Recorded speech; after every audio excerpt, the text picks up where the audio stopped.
Kembali lagi di Prime Time News, pemirsa.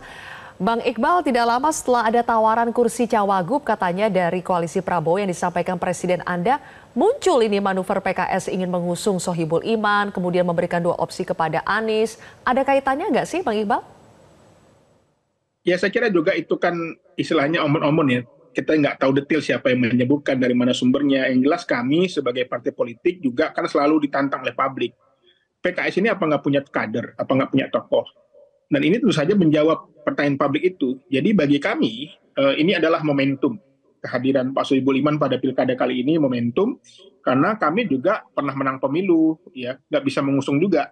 Ketika capres pengusung Mas Anies dan Pak apa namanya Sandiaga, kami hanya jadi ketua tim ses. Kami ikhlas menerima itu semua. Ketika capres kami juga banyak tokoh, kami sudah mendukung Mas Anies. Jadi saya kira wajar kalau kali ini kami menyiapkan ya tokoh kami, ya itu juga penting bagi perjalanan PKS ke depan. Dan tokoh ini juga tentu saja menjadi sangat pantas, sangat layak untuk sebagai gubernur ataupun sebagai calon wakil gubernur.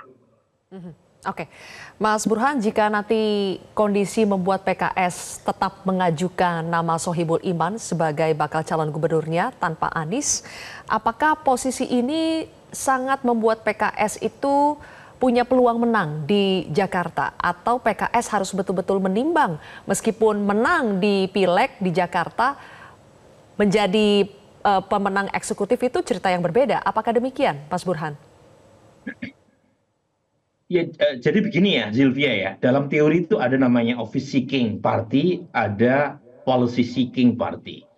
Nah, office seeking itu biasanya partai politik menafikan garis ideologi dan aspirasi konstituen. Yang penting adalah menang. Apakah melalui kadernya langsung bertarung dalam pilkada ataukah tanpa harus mengajukan kadernya.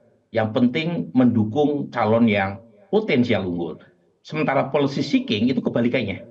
Jadi apapun resikonya, yang penting garis ideologi partai, platform partai itu termanifestasikan secara elektoral. Meskipun calon yang didukung potensi menangnya kecil. Nah, selama ini itu partai-partai di Indonesia itu lebih ke arah policy, lebih ke arah office seeking party. Nah, pertanyaannya, langkah PKS ini seperti apa nih? Ya, membaca langkah PKS kaitannya dengan Pilkada Jakarta. Pertama, kalau misalnya orientasinya adalah menaikkan suara PKS, ya, menaikkan suara PKS, menurut saya relevansi agak kurang. Karena kita bukan bertanding di Pileg dan Pilpres secara langsung, ini bertanding di Pilkada. Jadi kotel efeknya itu tidak terasa. Nunggu 5 tahun lagi, 2029. Itu yang pertama. Yang kedua, kalau misalnya PKS pengen mengarah kepada calon yang potensial menang, per hari ini ada 2 opsi. Bisa Anies Baswedan, bisa Ridwan Kamil. Nah, memang secara head to head, itu statistically dead heat. Kita nggak tahu siapa yang unggul di antara kedua nama ini.